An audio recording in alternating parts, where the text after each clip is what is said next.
m'appelle papa. Tu es le seul que j'appelle papa. Et moi j'élève son Saint-Nom. Et moi j'élève son Saint-Nom. Et moi j'élève son Saint-Nom. Tu es le seul que j'appelle papa. Mon Dieu, mon roi, je m'attends à toi. Mon Dieu, mon roi, je m'attends à toi. Yes, oui, je m'attends à toi. Mon Dieu, mon roi, je m'attends à toi. Tu es la source de ma joie. Tiens-le-moi jubilé. Jubilé. Oh, tu n'as pas parlé très bien là. Tiens encore plus fort, jubilé. Jubilé. Amen, amen, amen. Dis à ton voisin si quelqu'un a reçu le Saint-Esprit qui peut l'arrêter. Oh, j'ai envie de dire que je suis instoppable. Tu es instoppable. La nouvelle famille est instoppable. Tout le monde est instoppable. Ici ce soir, je suis instoppable. Tu es instoppable. Oh, dis cela à quelqu'un d'autre. Que je dis que tu es instoppable. On ne t'arrêtera plus. Parce que tu as reçu l'Esprit de Dieu. Yeah. My God, my God. Oh, merci Seigneur. Gloire à Jésus. Que c'est magnifique de louer le Seigneur. Oh, c'était sublime ce soir-là. Oh, ça ressemble à la descente de Dieu le jour de la Pentecôte. Oh, je sais que quelque chose est en train de descendre. Il y a des choses qui sont en train de descendre. Il y a des choses qui sont en train de descendre. Ce n'est pas seulement le Saint-Esprit qui est en train de descendre. Je dis la gloire est en train de descendre. La bénédiction est en train de descendre. Ta bénédiction est en train de descendre. Oh, viens encore, mais tu reçois. Viens encore, mais tu reçois. Viens encore, mais tu es libéré. Oh, merci Seigneur. Oh, mon esprit est ivre. Waouh. Quand quelqu'un a reçu le Saint-Esprit dans sa vie, il est instoppable. Personne ne peut l'arrêter. Je veux que tu dises cela encore. Personne ne peut plus m'arrêter. Personne. Amen. Oh. Vous avez vu le couple que le pasteur a interpellé là. Alléluia. Le couple là reviendra ici portant un bébé. Est-ce que quelqu'un me comprend bien? Ils viendront témoigner ici que Dieu a visité leur vie. Oh, quelqu'un n'a pas bien compris.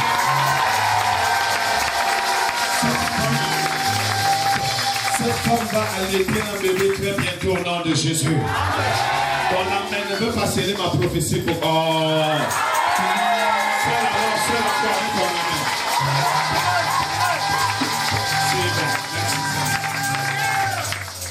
Inclinons légèrement nos têtes, nous allons prier. Seigneur, nous venons te dire mille fois de plus merci parce que tu es Dieu. Et tu es le roi des rois, l'alpha et l'oméga, le commencement et la fin. Nul n'est comme toi. Nul n'est égal à toi dans les cieux, sur la terre et sous la terre. Et ta parole me dit que tu es Dieu, tu demeures Dieu à perpétuité. Et parce que tu demeures Dieu, tu dis que là où nous sommes accablés, toi tu es là pour nous libérer. Parce que tu demeures Dieu, tu dis que lorsqu'on évoquera ton nom, tu viendras nous sauver.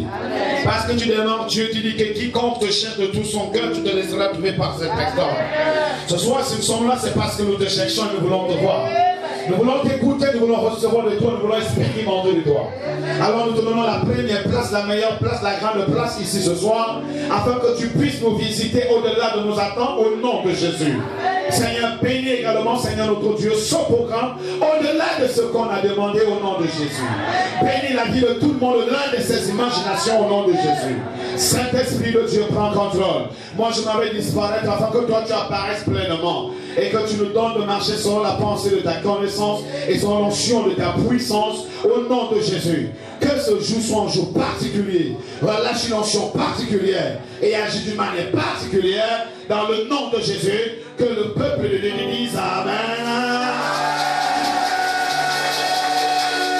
Assois-toi majestueusement.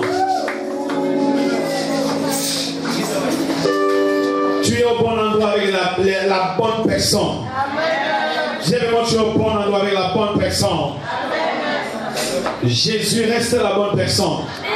Et ici, vous avez écouté comment il a été célébré ce soir. C'est une preuve qu'en ce lieu, nous adorons Jésus-Christ, le roi des rois. Amen. Donc, sans toilette, tu es en sécurité avec le Saint-Esprit. Et je sais que le Dieu qui dit la chose est derrière la chose pour l'accomplir. Mon Dieu ne s'appelle pas je dis, il s'appelle aussi je fais. Oh! Oh! Si ton Dieu ne marche pas vite, essaye le mien, tu verras. Oh! Il s'appelle le roi des rois. Nous allons avancer. Nous bénissons l'homme de Dieu et son épouse. Nous bénissons également tous ceux qui sont là ce soir. Et nous rendons grâce à Dieu pour vous.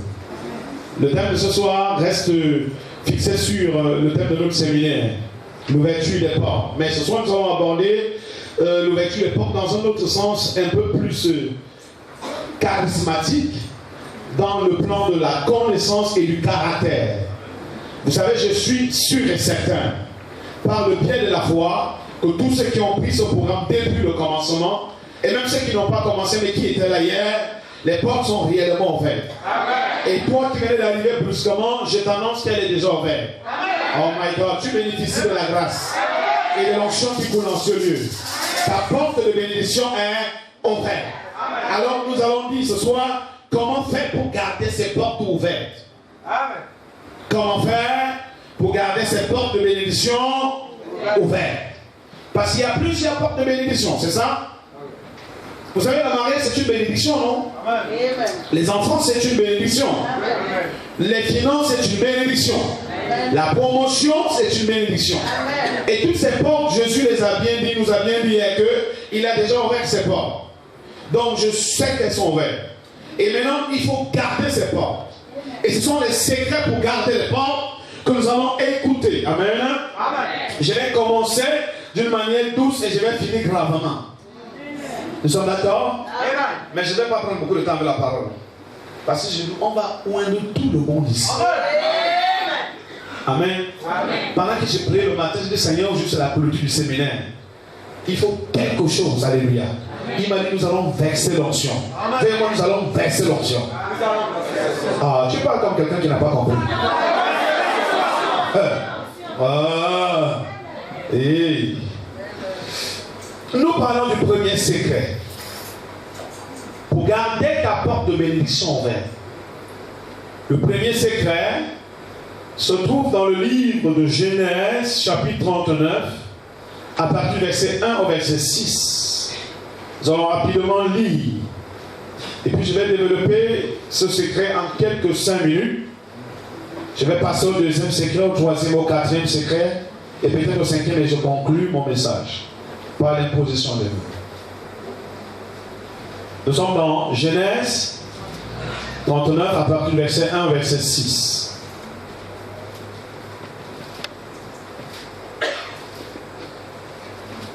Genèse 39 à partir du verset 1 au verset 6. Nous honorons la parole de Dieu.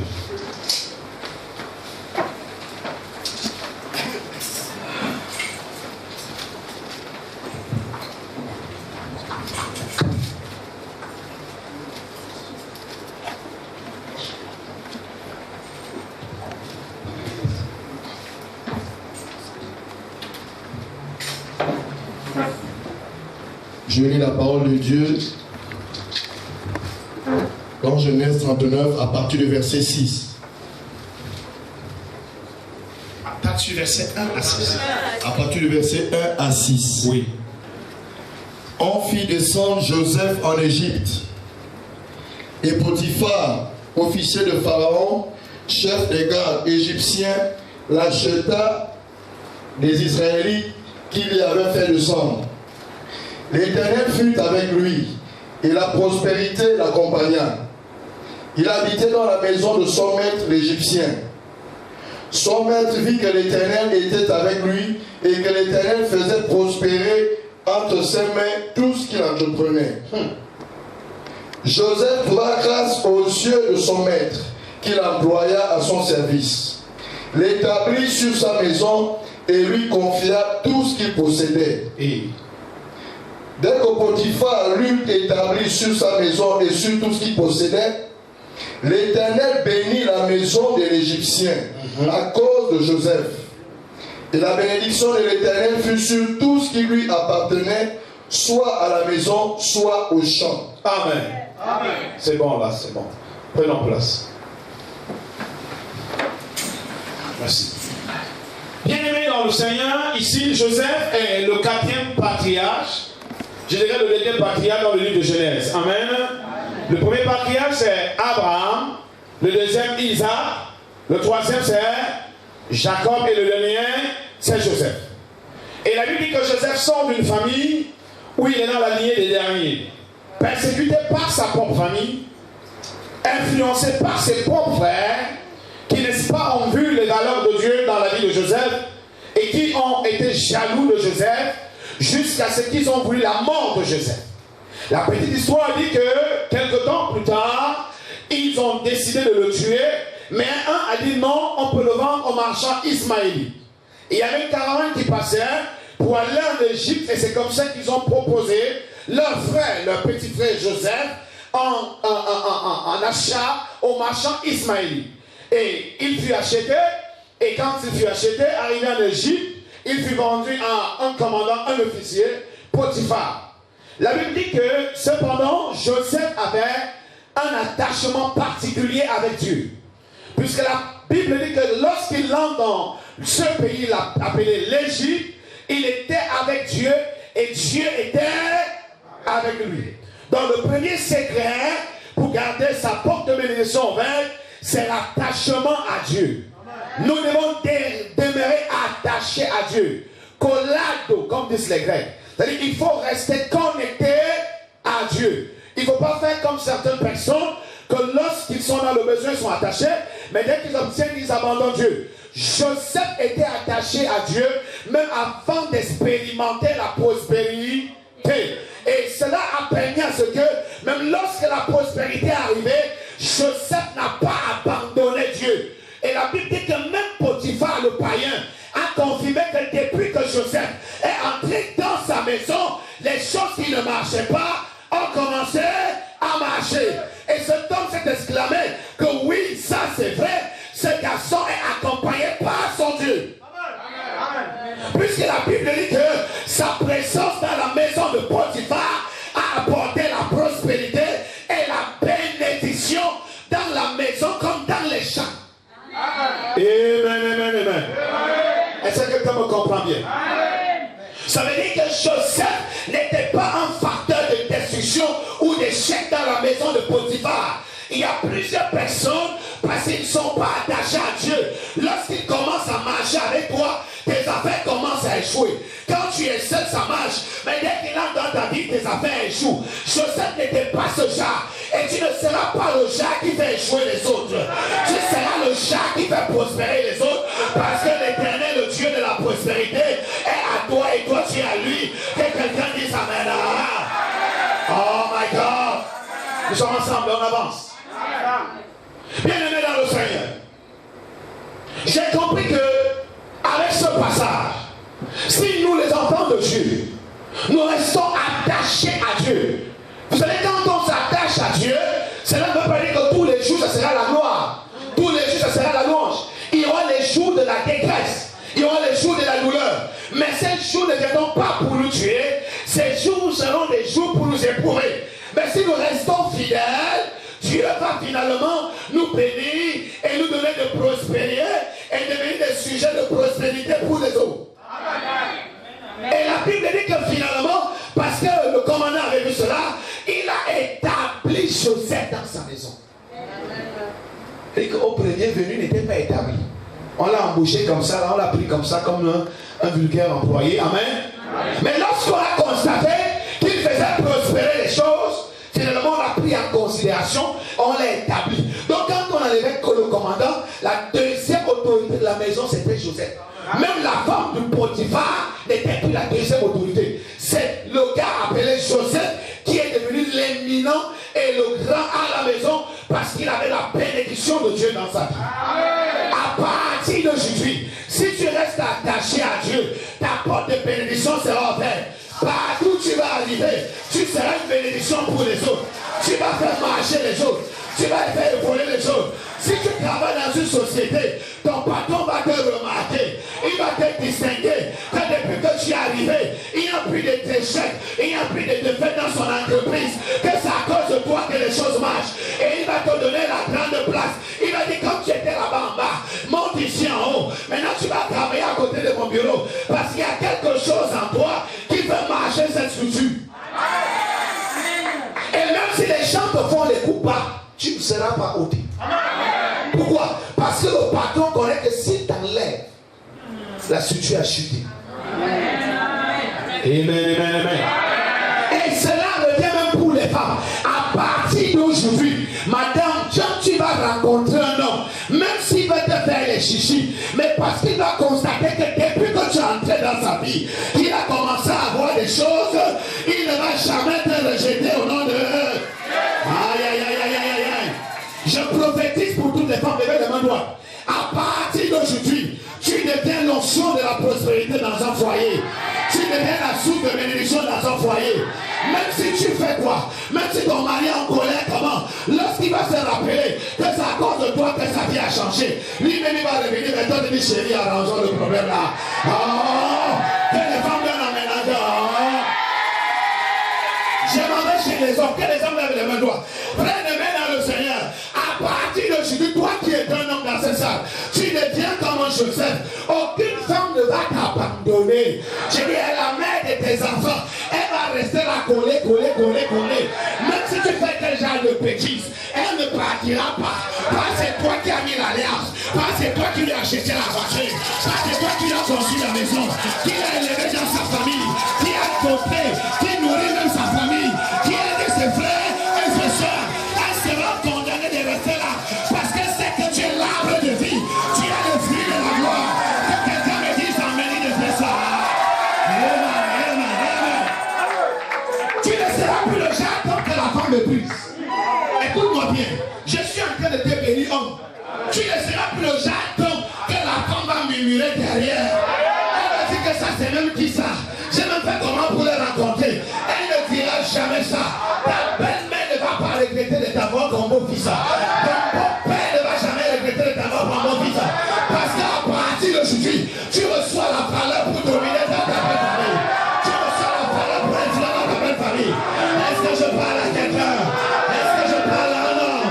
Que les hommes des amènent très fort. Parce qu'ils deviennent des milliardaires. Au nom de Jésus de Nazareth. Est-ce qu'on peut avancer?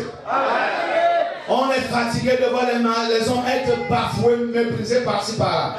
Oh, bastonnés par les femmes. Insultés par les femmes. Non, elle n'aura pas le pouvoir. Parce que lorsqu'elle va regarder sa vie, elle va dire que hey, ce gars m'a changé. Il m'a métamorphosé. Il m'a catapulté. Il m'a façonné. Il m'a fait briller. Je ne connaissais pas qu'une femme peut se laver avec le tanguy. C'est grâce à lui que je me lave avec ce avec mon dibi. Alléluia. Avec Anza. Alléluia. Gloire à Jésus. Bien aimé, tu ne vas pas arriver dans ta belle famille, les gens vont passer comme s'ils n'ont pas vu. Parfois, quand le bon fils n'a rien, quand il arrive là-bas, tout le monde passe sans dire bonjour. Même quand il dit bonjour, les gens ne répondent même pas. On dit que l'esprit c'est venu faire quoi? Le Nyangabo Gossé est venu faire quoi? Un ambassadeur itinérant comme ça, un Gaulien comme ça, cela ne sera plus ton partage. Oh my God. Quand ils vont te voir venir de loin, même le beau-père va se lever pour t'embrasser. Je suis en train de lever un amour. Je suis en train de lever un amour. Par le pouvoir de l'Éternel, par le pouvoir de Jésus-Christ, tu es béni au nom de Jésus. Amen. On avance le lui. Amen. Voici un jeune homme appelé Joseph qui est dans une famille et qui apporte le bonheur. Ce monsieur était commandant, mais dans sa position de commandant, ses choses ne marchaient pas. Dans sa position d'officier, ses activités ne marchaient pas. Certainement, il avait trop de limites malgré qu'il était l'officier. Parce que l'ennemi avait affecté sa vie. Mais à cause de quelqu'un d'autre qui est entré chez lui, il a détruit l'ennemi. À partir d'aujourd'hui, partout où tu vas entrer, les malédictions seront brisées. La pauvreté sera brisée. Les maladies seront brisées. Les gens vont constater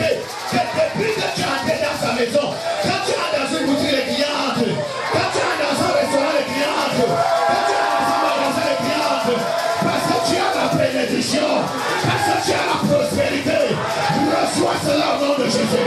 Reçois cela au nom de Jésus. Reçois cela au nom de Jésus. Reçois cela au nom de Jésus de Nazareth.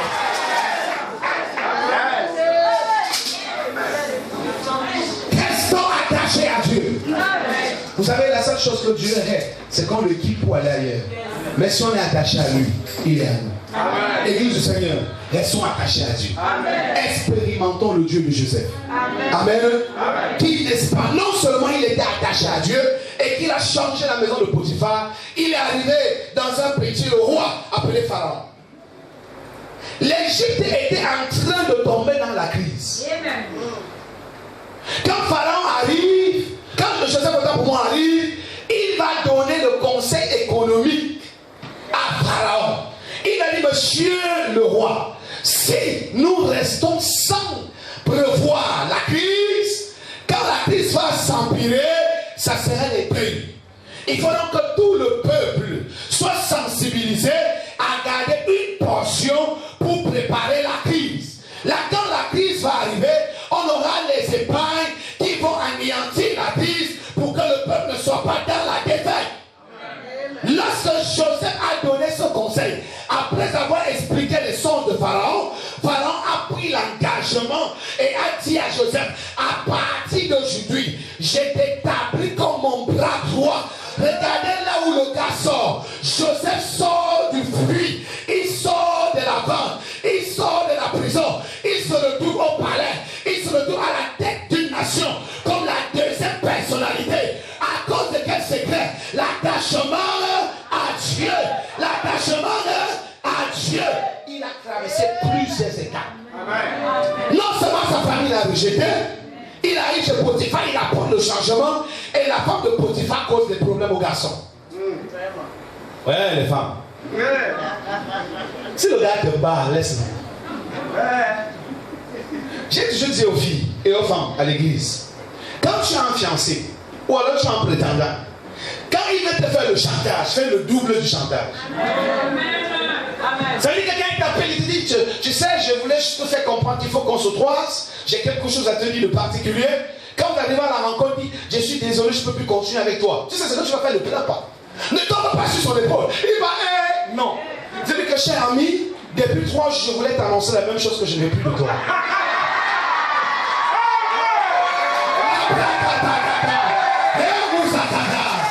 Vous savez, un homme n'aime pas quand une femme lui dit ça.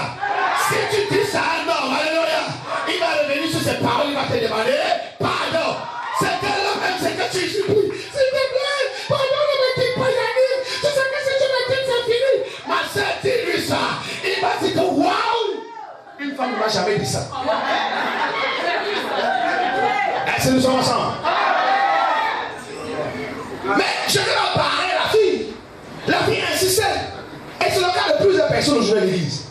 Plusieurs filles. Tu vois que tu vis avec un fiancé. Il ne ressemble pas à quelqu'un qui veut le changement. Donc tu es là pourquoi? Tu attends quoi? Est-ce que tu vous après quelqu'un a dit ça, la patience?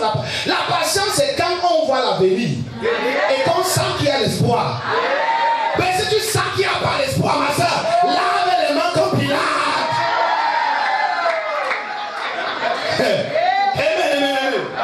Ça c'est quel genre de fiancé qui ne t'a même jamais parlé du mariage? Ça c'est quel genre de fiancé qui n'a jamais parlé de votre futur? Ça c'est quel genre de fiancé qui ne peut pas te donner les bonnes paroles? Tu es là, j'attends encore, on ne sait jamais. 10 ans, on ne sait jamais. 11 ans, on ne sait jamais. 18 ans, toi aussi tu ne fais que vieillir. Ta beauté est en train de partir. Ma soeur, sort de ce genre de relation. Ça ne vaut pas la peine. Viens chez Dieu et il va te positionner.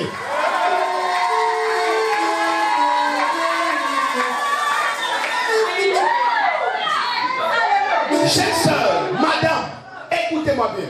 Vaut mieux vivre avec quelqu'un qui n'a rien mais qui a quand même le rêve. Oh, ça c'est la révélation. Yeah. Ça veut dire qu'il a le rêve. Il dit, chérie, là où tu vois, je suis en train de prier comme ça.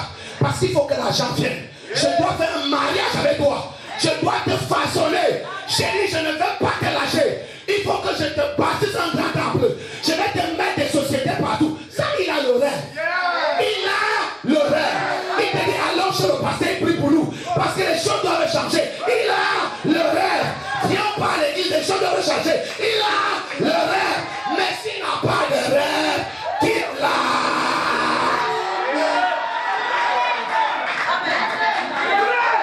Est-ce que j'ai parlé à une femme?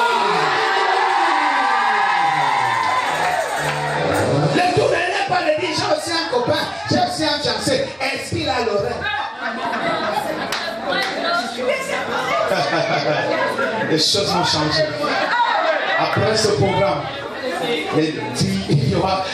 les visions vont naître. Amen. On avance. Ce garçon fut persécuté là par cette femme.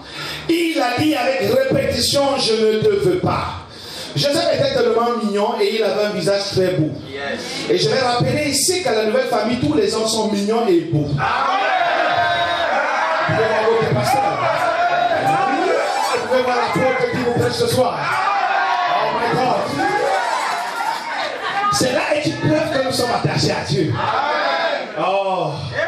S'il y a une sœur ici qui méprise un frère, il est beau ce soir. Parce que il y a aussi les frères qui sont très peureux là. Ils parlent en langue tout le Seigneur, je veux la femme, la fille là, la fille qui s'assoit sur un côté là, quand on entre dans l'église de côté gauche, qui a toujours les belles chevelures comme ça. Seigneur, je veux qu'on a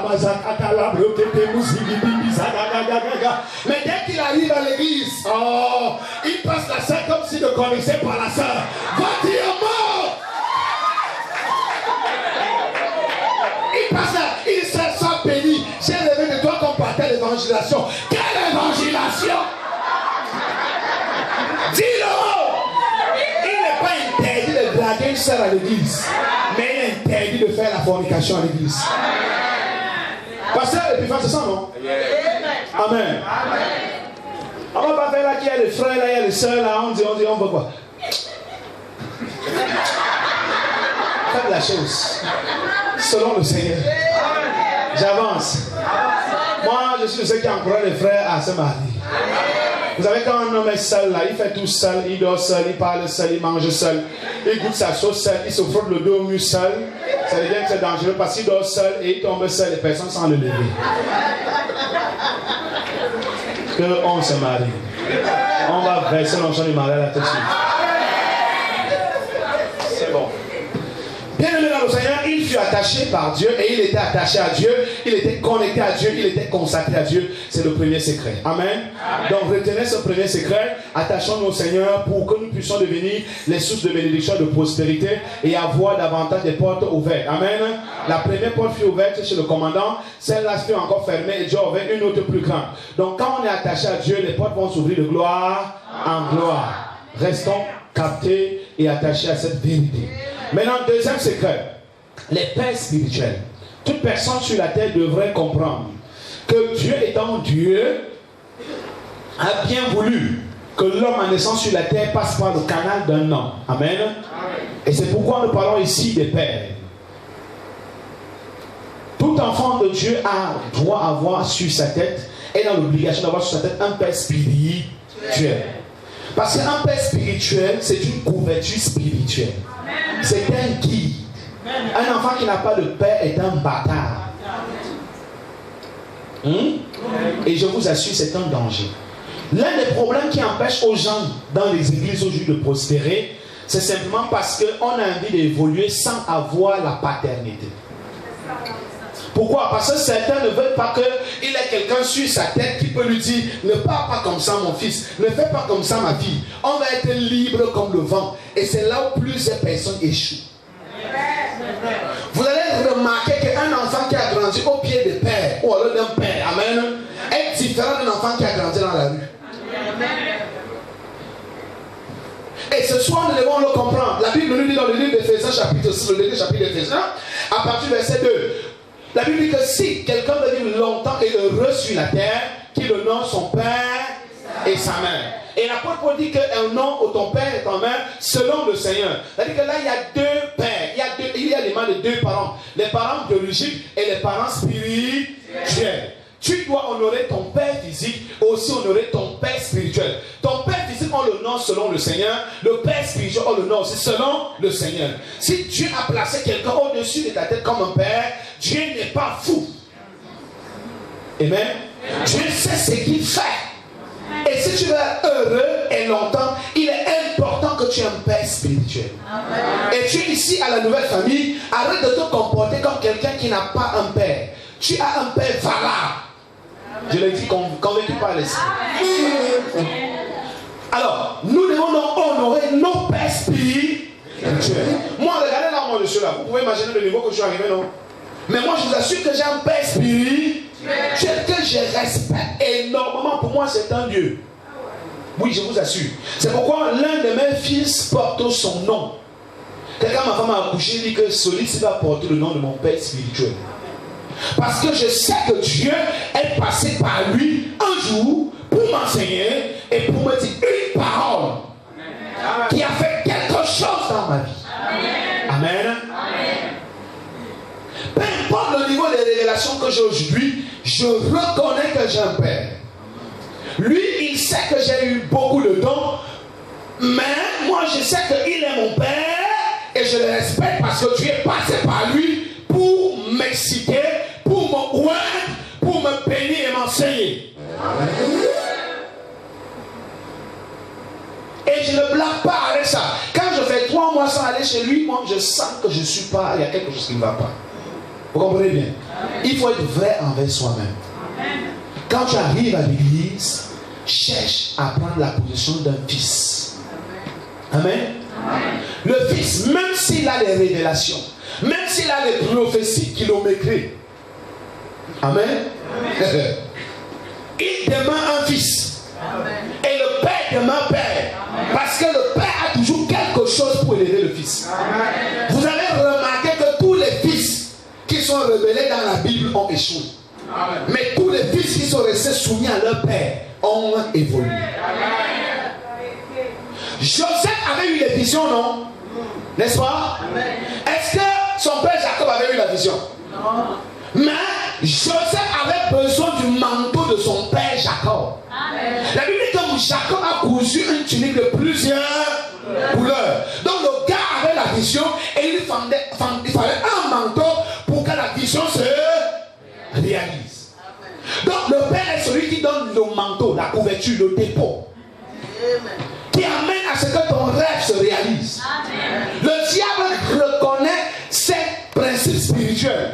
Quand le diable constate que tu es en désaccord et que avec ton père, que c'est toi qui as tort, il devient plus fort contre toi. Mais quand le diable connaît que tu es soumis à ton père et que vous avez des bonnes relations, il te respecte à cause de l'onction de ton père qui est en accord avec ta vie. C'est pourquoi l'ennemi, si Joseph ne prenait pas ce manteau avant, amen, il allait mourir. Mais pourquoi il n'est pas mort? Parce que avant que ses frères l'attaquent, alléluia, son père l'avait déjà habillé. Amen. Est-ce que vous êtes ensemble avec moi? Le fils prodigue se rend compte qu'il y a rien de mal dans sa vie. Il a été sage, introspection, la prise de conscience. Il a dit, si seulement je rentre chez mon père, n'est-ce pas? Amen. Et la Bible, quand il est rentré, il fait quoi? Vêtu, restauré. Amen. Amen. Il peut arriver que par ruse de l'ennemi, tu te retrouves en train de faire un acte contre ton père. Mais ce que tu attends, c'est que tu entres dans la repentance, tu partes vers ton père, en toute humilité, dis papa, j'ai péché contre toi. Amen. Amen. Hébreux chapitre 7, verset 7, retiens ce verset. Sans contredire, l'inférieur ne peut qu'être béni par son supérieur. Sans contredire, l'inférieur ne peut qu'être béni par son supérieur. Ce n'est que par le Père que l'enfant peut être béni. Faisons donc attention. Amen. Et vous devez savoir que le Père n'est pas obligé de demeurer saint. Ça, je vous dis toutes les vérités du Dieu. Il arrivera que personne qui fasse des erreurs. Mais ne te lève pas contre ton père spirituel parce qu'il a fait des erreurs. Tu ne seras pas béni. Vous voyez quelqu'un comme, je prends l'exemple de Noé, non? Noé a bu, vous savez quelle bière qui se vend beaucoup ici? Regarde. Le gars avait pris la Regarde, il a pris la première, la deuxième, la troisième. Au lieu de dominer sur la Regarde va dominer sur lui. Et le gars a perdu le contrôle. Il attendait une jeune fille qui devait venir, la jeune fille n'est pas venue parce que tellement il était initié d'abord déshabillé avant que la fille ne vienne. Et la fille n'est pas venue au rendez-vous. Et le père a laissé les choses dehors. Maintenant, il chante bien. Il trouve que son père est nu. Amen. Il voit la nudité de son père. Au lieu de rentrer, au lieu de chercher un truc pour couvrir son père et garder le secret, qu'est-ce qu'il a fait? Il est sorti en riant, en se moquant. Il est parti dire à ses deux autres frères, vous voyez votre père, un soulard. Regardez comment son truc est dehors. Amen. Quand il a dit ça à ses frères, la Bible dit que ses frères ont pris un manteau. Alléluia. Et ils ont posé sur leurs épaules. Ils ont commencé à aller comme ça, en arrière. Vers la paix. Pourquoi ils partaient en arrière? Et ils ne voulaient pas fouiller la vie de leur père pour voir la nudité. Ils partaient comme ça en arrière parce qu'ils ont couvert la nudité de leur père. Et ce sont les deux qui furent bénis. Amen. Amen. Donc il peut arriver. Le pasteur est un homme. L'apôtre est un homme. Bien aimé. Je ne suis pas seulement 100% Dieu. Quand je suis sur le texte, je suis 100% Dieu. Mais quand je descends là, parfois, je réfléchis, c'est comme un homme. Tu peux me condamner. Vous ne dites plus. Vous ne parlez pas. Quelqu'un ne dit plus amen. Quand on vous dit, ah, c'est chaud, vous ne dites plus amen. Alléluia. Bon, maintenant, ces deux garçons ont couvert l'erreur de leur père. Et il fut béni. Et nous devons comprendre que l'homme de Dieu, on dit homme et Dieu. Donc, un côté, il y a Dieu, et l'autre côté, il y a l'homme. Donc, il peut agir selon l'homme et faire aussi des erreurs. Mais ce n'est pas parce que ton père a fait des erreurs que tu vas le rejeter, que tu vas l'humilier, que tu vas le vilipender. Parfois, tu permettras que ton père spirituel ou ton père biologique fasse des erreurs pour voir le comportement que tu vas afficher. Parce que Dieu va nous éprouver envers les gens qui nous entourent. Vous comprenez? Amen. Il ne va pas nous éprouver avec les anges. Donc il peut permettre que ton père fasse des erreurs. Regardez David et Saoul. Saoul est considéré comme le premier roi. Effectivement, il est le premier roi d'Israël. Donc David considérait Saoul comme un père. Parce que la Bible dit que quand Saoul était troublé, c'est David qui jouait la guitare pour qu'il dorme. Donc David agissait au pied de Saoul comme un fils. Et il reconnaissait Saoul comme un père. Saoul est donc entré en désaccord avec Dieu. Alléluia. Dans la rébellion contre Dieu. Mais David n'a pas touché Saoul. Et pourtant, il a eu toutes les occasions pour tuer Saoul. Il n'a jamais touché Saoul. Qu'est-ce qu'il disait? Mes mains ne